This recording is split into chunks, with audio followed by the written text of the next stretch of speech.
hell's that? Maverick to range control. Entering Point Alpha. Confirm green range. Maverick, range control. Green range is confirmed. I don't see an event scheduled for you, sir. Well, I'm going anyway. Nice.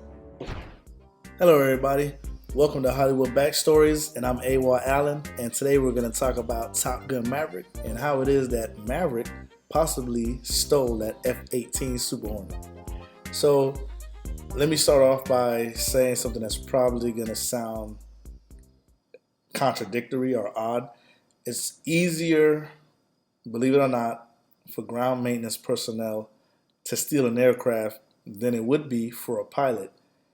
And I know that sounds like it flies in the face of everything because pilots know how to fly and that's what they do, that's their job. But it's actually easier for maintenance personnel to steal an aircraft. I'm going to give a few stories really quick to highlight this point. But we got Richard Russell, who stole a Q-40 Bombardier. He was a ground maintenance personnel.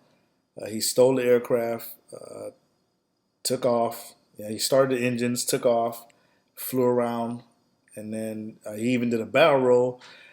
And then unfortunately, he killed himself by flying the aircraft purposefully into the ground. We also have a Marine who stole an A4M Skyhawk, took it on a joyride, Lance Corporal Howard Foots. We have a Sergeant Paul Myers who stole a C-130E at RAF Mildenhall in 1969. We have an A-1C George Johnson on September 20th, 1956, that stole an F-86 Sabre. And all of these individuals were ground maintenance personnel. So why would it be easier for a ground maintenance individual to steal an aircraft than it would be for a pilot? Now, I'm an aircraft mechanic. I spent 13 years in the United States Air Force as a crew chief on KC-135s. So I kind of got a little bit of firsthand experience on why this is possible, not because I myself stole an aircraft, but just because I see how I'm not hindered when I'm around an aircraft. No one's going to bother me when I'm at an aircraft if I take off the covers, get into the prep the aircraft for an engine run, get into the flight cabin or cockpit, depending on what type of aircraft you're talking about, and start engines. No one's going to say anything. Security forces would actually be right across watching me do all of this and think nothing of it, right? Because they're just going to think I'm either troubleshooting for maintenance or just doing a proficiency run, or I could be running the aircraft because it's been sitting so long and need to get some systems running, run some hydraulics, whatever it is, right? No one's going to blink an eye. Now, with that said, whenever we run engines, you are supposed to call into MOC, which is Maintenance Operation Control Center. You're supposed to call in and get clearance to run, right? So that MOC can take your man number or employee number, whether you're civilian sector or military. They'll run, make sure you're qualified to run engines. They'll give you clearance, tell you, hey, contact tower and notify MOC on termination of engine run. So then you would get onto the radios of the aircraft, call tower, let them know you're about to run engines. They would say you're clear to go, boom. Or if you're not clear for whatever reason, there's going to be an aircraft behind you, taxiing, blah, blah, blah. That's their job, right? So that should happen. But if it didn't happen, it may not even draw any attention, as in the story with Richard Russell, right? Because it's an airport. There's a lot of activity going on. No one's going to blink an eye when an engine starts. And even if an aircraft starts moving, no one's going to really pay much attention right out the gate. Eventually, ATC, Air Traffic Control, is going to notice that aircraft moving and it didn't call in that it was moving. Then that's an unauthorized aircraft movement, which is a pretty big deal on the flight line.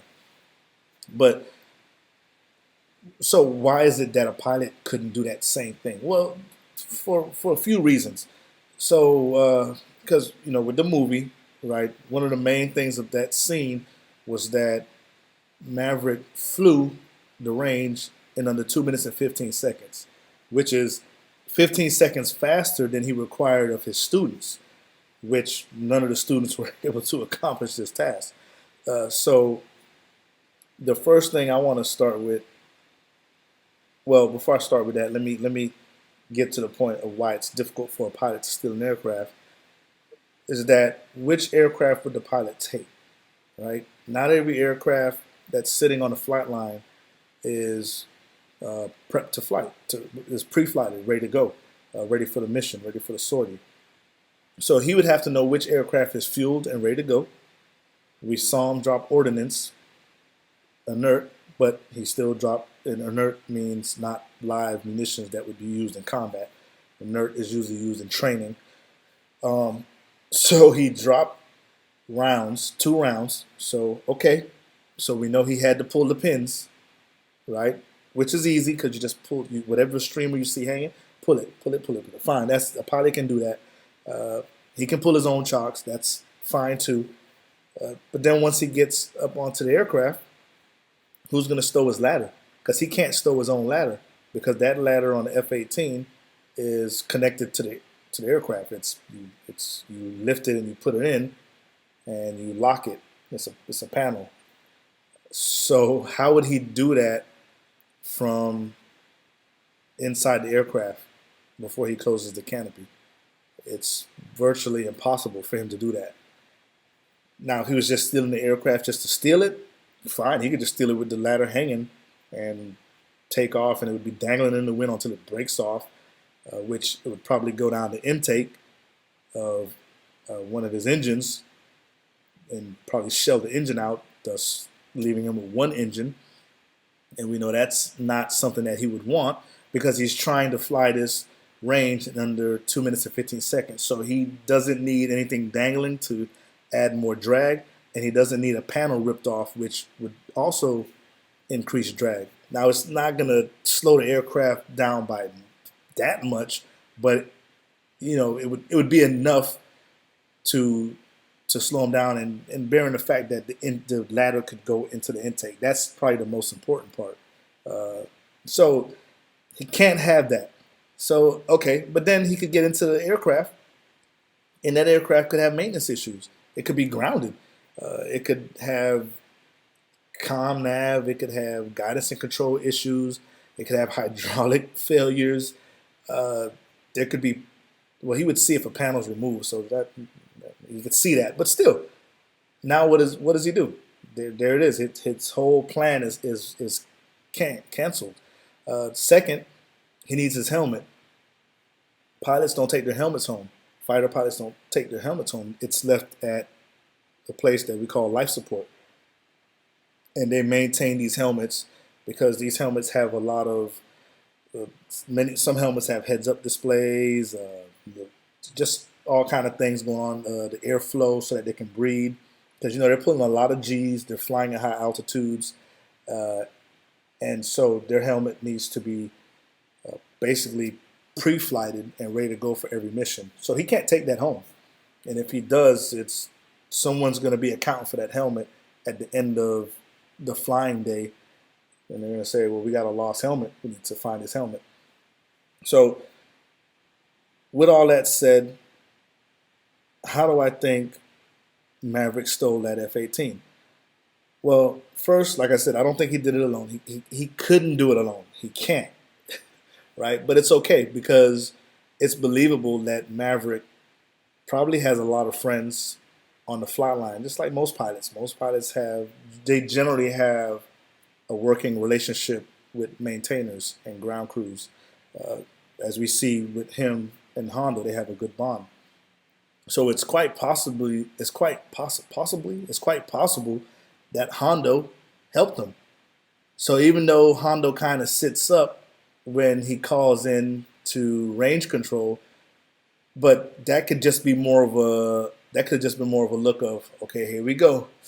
Let's see if he can do this, right? because he already knows the plan. He already told his fellow maintainers, hey, we need to hook Maverick up, get this plane ready, and get it on the flying schedule because he's gonna fly tomorrow.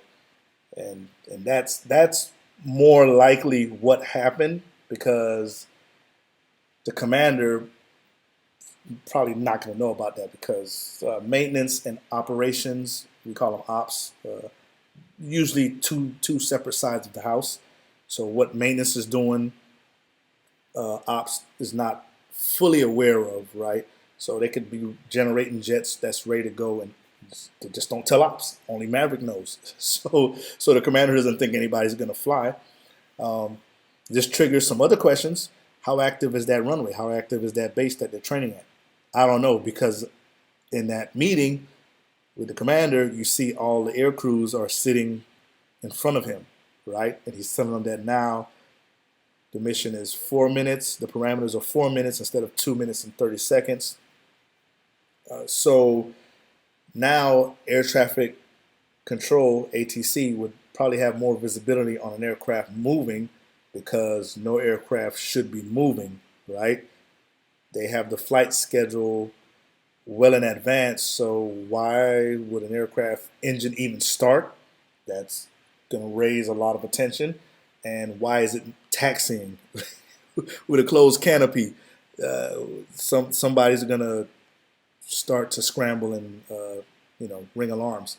But again, it's unclear how active that runway is. So if it's an active runway with other units, other squadrons, it may even be adjoining to a civilian airport, they're not going to pay attention to.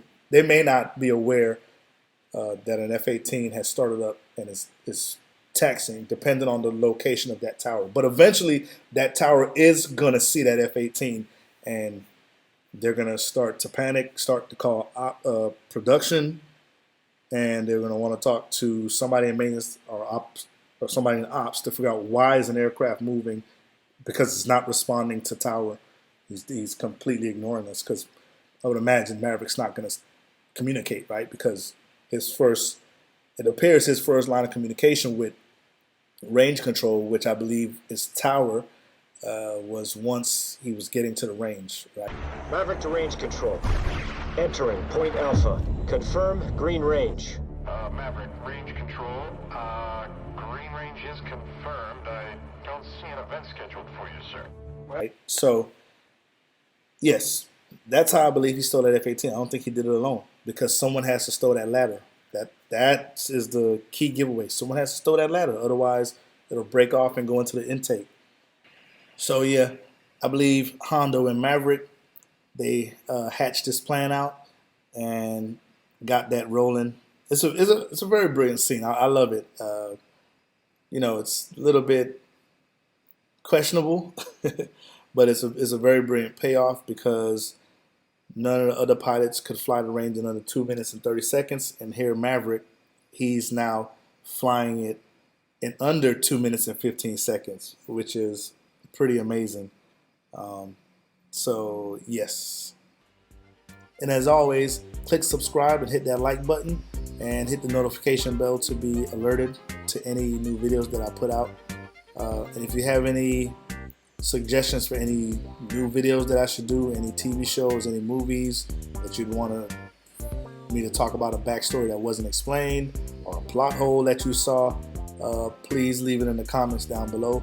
And also, I'm going to leave in the description links to the videos of those airplanes that I told you that were stolen, so that you can look at the videos and read the articles just to get familiar with that. So thank you for listening, and see you next time.